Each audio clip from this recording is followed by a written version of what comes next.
Oh, the block is off. Oh no! Shit. Sort of rolling, but the code zero up. I know. Crazy. And the times that we walk, going through and over. In that moment, I felt that I could go anywhere with you. So we just turned onto our heading, 292 miles ago. Wind's about 140 apparent, blowing at 11 over the deck right now, so I'm gonna go ahead and get the code zero out, stabilize the boat. Yeah, here we go.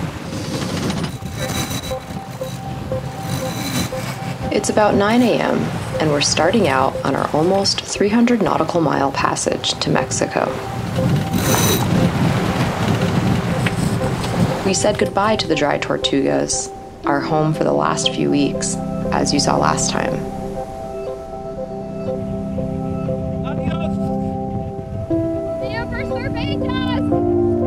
It's a gray morning and the wind is up. We've got a good forecast, a buddy boat, and spirits are high.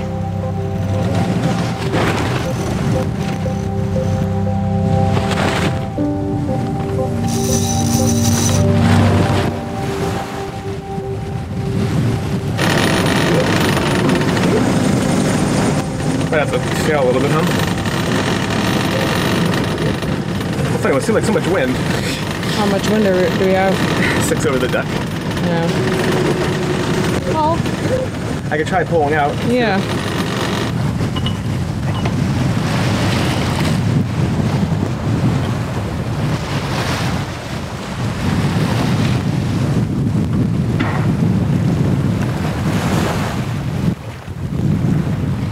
We rig our whisker pole with an after guy, a fore guy, and a pole topping lift. This creates a tripod to stabilize the whisker pole.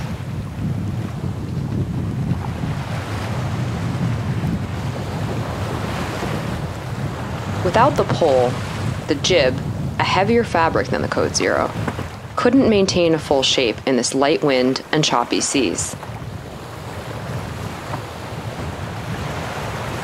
Secondly, we are running about 20 degrees off of a dead downwind angle, and by pulling out the jibe, we are preventing it from trying to move to its natural position on the port side of the boat.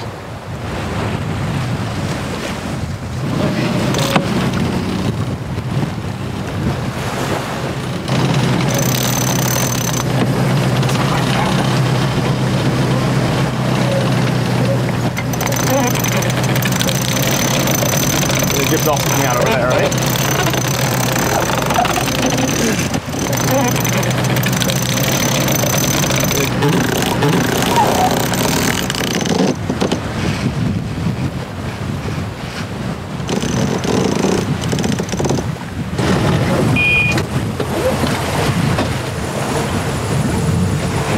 Stopped.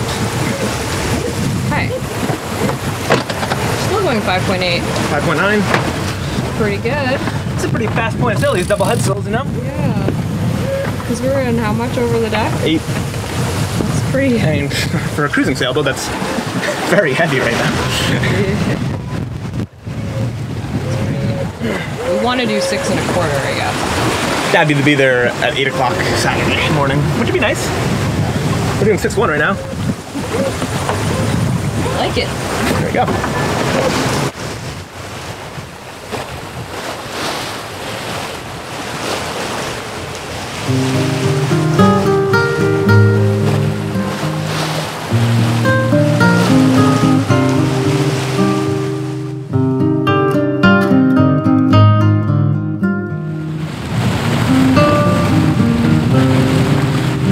So this trip's starting out pretty well.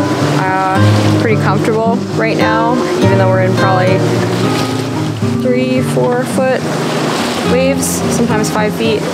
And yeah, I feel pretty hopeful about this passage. We really tried to, wait for the right weather. And I think we've got, pretty close to perfect forecast minus that little wind hole. So It's a pretty good forecast, so yeah, I'm feeling pretty good about it. We've had some rough passages, as you guys know, so I think both of us are a little bit more unsure, you know, a little less confident than we have been in past cruising years, but I think we both feel pretty good about this one. So just keep our eyes on the prize, Mexico in 3 days, and yeah, just try to be safe as we can be,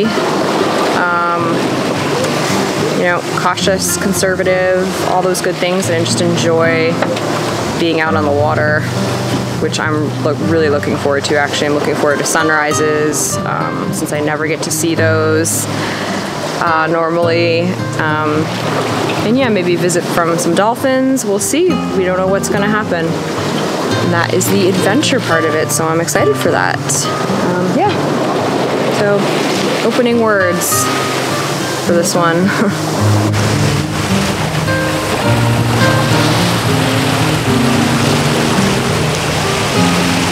Was it on you or Kaza? I hope not. Yeah. On Kaza and all over the cockpit. Aw, poor Nugget. That sucks. You guys are holding up all right? Yeah, pretty good. Little rolly, some of these waves, right? Like, they're pretty steep and unorganized, but speeds are good, and we're pretty comfortable with the 2 headsails. Yeah, same here. These seas are like just confused, kind of. Yeah. Yeah, we got a lot of messages warning us about like the area around dry tortugas for like small crafts, because it's like, I don't know, it's all over the place out here. It's only blowing like 8 knots true or something, right? Or not even that much. You'll have a nice view of Delos' rear end. Oh, the trash talking, there's nothing I could do about it. That's the worst part, too. I'm just hopeless over here. I have all the sail up I could possibly do. And hopefully Nugget feels better, and yeah, we'll probably be in touch. I'm gonna try to keep up with you. Grace keeps telling me to calm down, but I'm not calming down, so that's how it goes.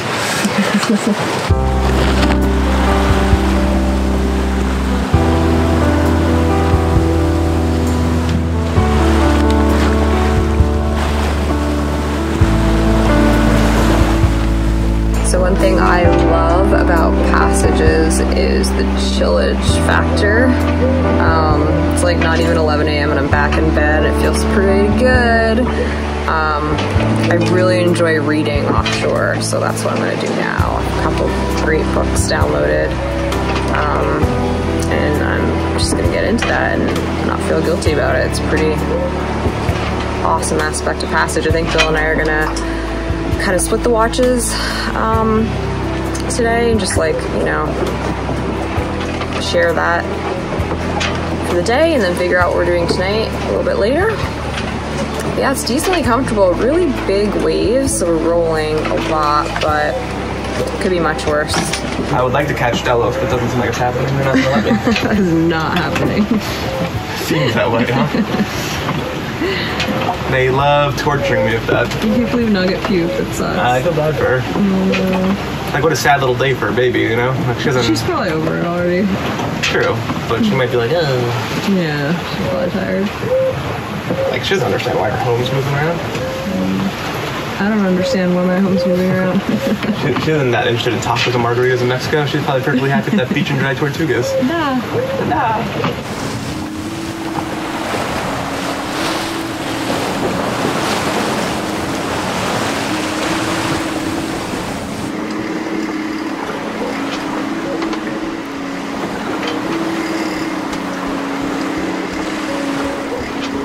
Strong fish, though. Oh my gosh! Wahoo.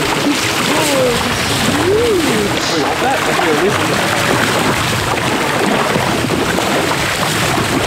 Oh. Now, buddy.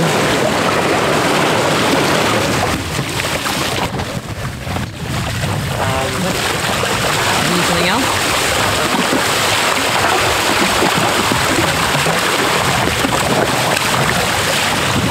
Beautiful fish, huh? Like you did, yeah. I've never caught a wahoo. I guess we were going so fast. Jesus, this is cracking my thing in half. What do you need? Okay, that gaff right there. Oh! What? It fell off. Really? Yeah. He was beautiful, huh? No. Huh? Oh, the block is off. Pop. Oh no. Huh. Well, that happened. Shit. Really? I had to go up the mast to do it. I can't tell now. I think the halyard might be damaged. Let me see. How'd that happen? Wind really pick up or no? We're not totally sure what's going on yet, but right after we lost the wahoo, we heard a loud pop, and the Code Zero started luffing. Bill could see the block for the Code Zero halyard at the top of the mast is disattached. We try to furl the Code Zero in, but without the block, there's not enough tension, and we can't furl it. Yeah, it's gonna be hard to furl. Bill then prepares to climb the mast, but with one of the sails down, Calico Skies is unbalanced and rolls deeply back and forth in the steep seas. Right away, he can tell the usual mast climb setup is not going to work, so I grab a tether so that he can attach himself to the stay as he climbs to reduce the swing area.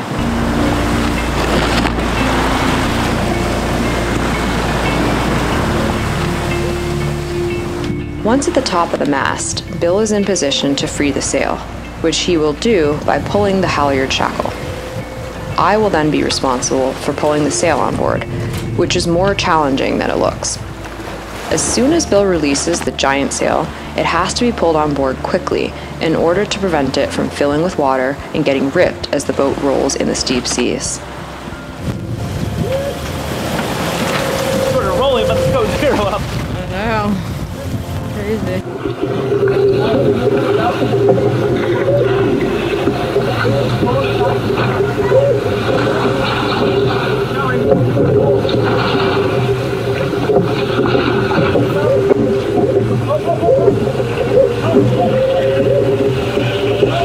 The GoPro didn't catch it, but Bill has released the sail, and I'm at the bow, pulling it on deck as Bill makes his way back down the mast.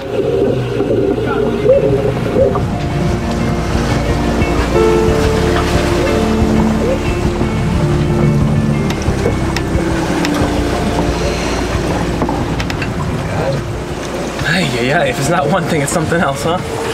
That was pretty hectic. So what had happened is there's two shackles coming off the masthead that the block attaches to for the spinnaker halyard. One's like this, one's like this. The top one somehow sheared off the masthead, and then this one just dropped down with the block attached, and then because there's no block, the line chafed on where it exits the mast. And then the cover got caught inside the mast, so we weren't able to drop the halyard. So basically the sail was stuck up. We couldn't furl it because there wasn't enough tension in order to furl it properly, and we couldn't drop because the halyard was jammed. So what I did is I climbed up to the, I guess, the second spreader about, and I was able to get a hold of the shackle. And we released the sail, and as me and Grace coordinated better, I had her taken a slack before I dropped it, and then as I dropped it, we just pulled in as fast as we could to avoid it from getting tangled underneath the boat and doing damage that way. But it's just super rolly with no sail up, so I was like, I had to be really careful not to get myself hurt. So I had a safety like lanyard, like what we use for our life jackets, had that clipped around the stays so I can only travel like 1.5 to 2 feet. I had to pull on the sail pretty quickly, but I kind of looked at it up there when I was on the bow, and I think it's okay. We're gonna find out now. We're just taking a breather because that sail is pretty important for this trip. Yeah, now we're only doing 4 knots. Yeah, we're doing 4 knots and we're rolling probably 30 degrees back and forth. So yeah, the next stage now. And I guess that's why they say never to climb on a spinnaker halyard. If anything happens to the blocks or those shackles, you're then hanging off the mast exit, and that chafed the halyard so quickly. The main halyards and jib halyards just go over a shiv internally to the mast, so there's really nothing that could fail on them. It's just a giant pin through the mast, it's not hanging or dangling. So when I climbed up, I was on a main halyard. But yeah, in general, never climb on a spinnaker halyard, and I could see why, because that chafes so fast under load. Yeah, it was like we pulled the wahoo on board. Well, we pulled up the wahoo. He fell off. Heard a pop. Heard a pop. Saw the spinnaker, I thought the halyard slipped at first, but then I saw the block was flying. So it like literally happened within seconds. And then it was like shaped, it was stuck immediately, right? Yeah. Yep. The audio is pretty bad here, but what I'm saying is that now Bill has to get the pole on the other side because we're gonna have the same setup as before, but we're jibing. So the Code Zero and jib are swapping sides. It's challenging with the boat rolling back and forth deeply, and this is not gonna be a quick exercise.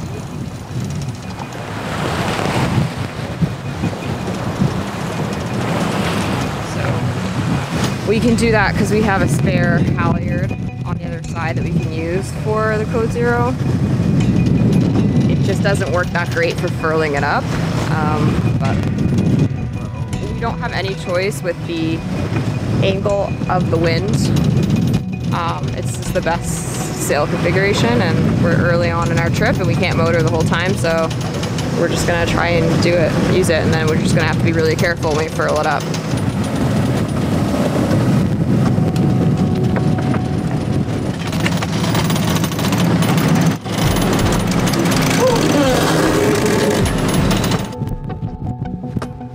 The next challenge is dealing with the Code Zero, which is currently in a twisted heap on the bow. Because we dropped it and didn't furl it, we have to detangle it in order to raise it properly.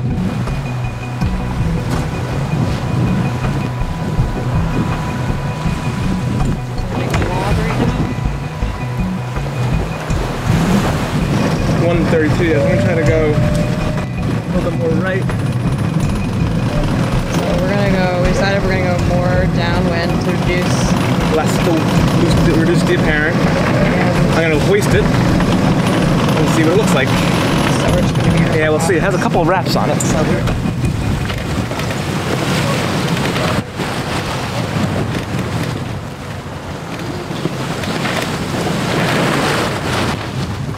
So setting up the Code Zero again, the back wall is continuing on.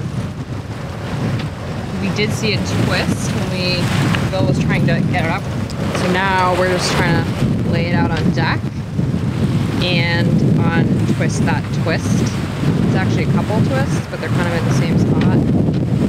So there's just like no easy way to do this, but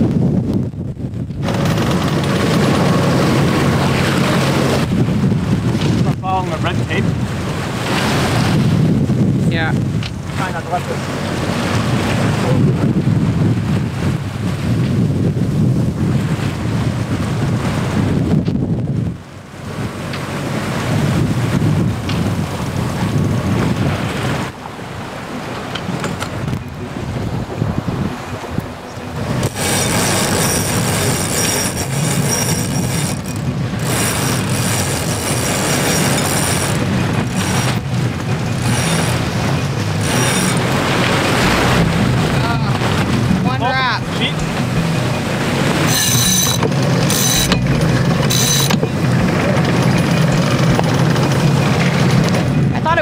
Again. Nope. It's easy to pull the sheet sometimes. Nice. That was almost like a spinnaker launch, you know? Yeah. Woohoo. The motion's instantly better. I know. Where's this little hole at? Okay, bad along the bottom. Yeah. Up there, baby. Yeah, tiny one, like right there. They're mostly on the bottom. Okay, I put spinnaker tape. We'll fix it, you know? Yeah, we'll fix it. Good job.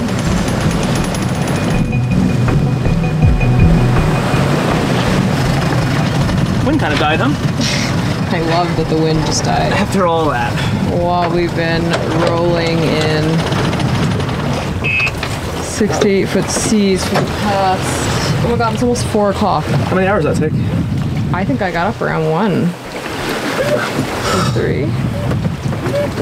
Alright.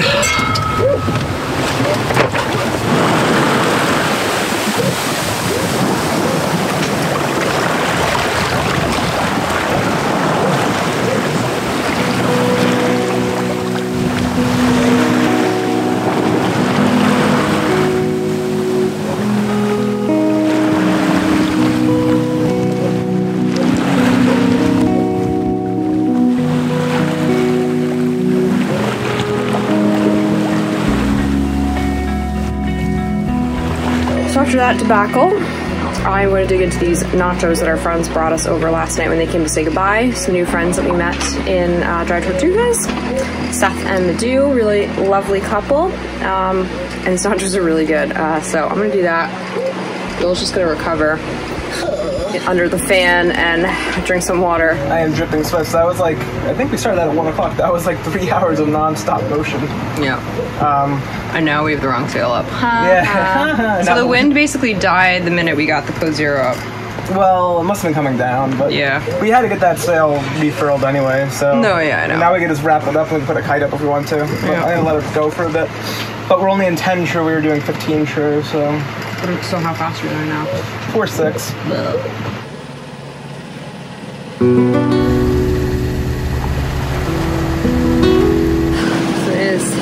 Almost 6 o'clock, and we are still motoring.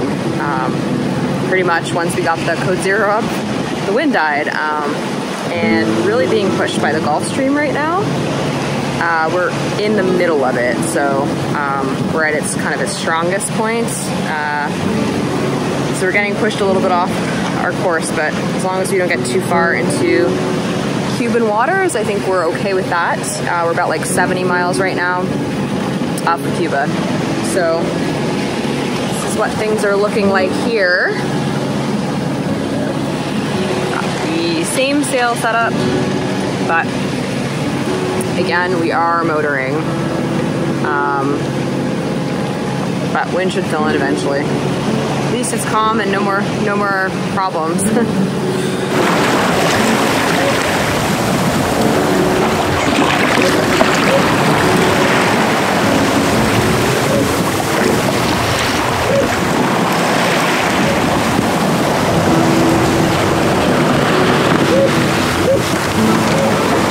Well, we got the sails back up. Doing like mid-5s. Getting sucked pretty far south by the Gulf Stream, but that's cool. We're at least halfway through it. Sun's about to go down.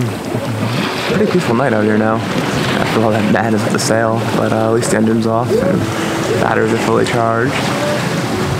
But yeah, check it out.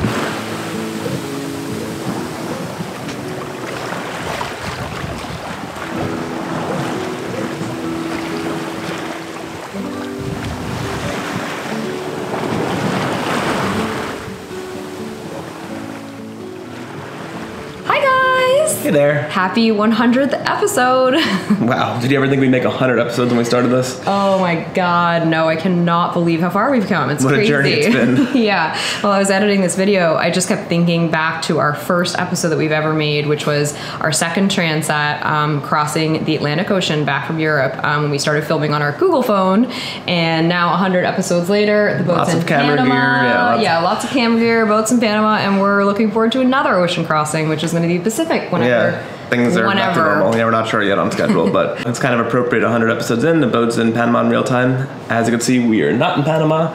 We are spending this summer in the States seeing friends and family and doing some work. Yeah, and we also got to do a patron meetup, and that was pretty cool. That was one of the highlights of the summer, I think, for both of us so far, to actually get to meet and hang out with some of the people who support us. We have a growing patron community that we have loved interacting with. We've really grown to enjoy this part of the community that's been built. It's a community really cool. That we really weren't expecting, and freaking love it. It's awesome. You can join for as little as $2 a month. So check out our Patreon page, because if you enjoy our content and you like our videos, it's a great way to support us, and you kind of get some stuff back. So yeah, I think we just want to say thanks again to everybody. We are ecstatic that we were able to come this far in our journey, and really looking forward to the future. Yep, and so thumbs up, subscribe, notification bells, all that good stuff. All that stuff helps us grow. So if you can do that, it's awesome. And yeah, we just want to say again, thanks guys. Yep. We love you, and thank you for watching.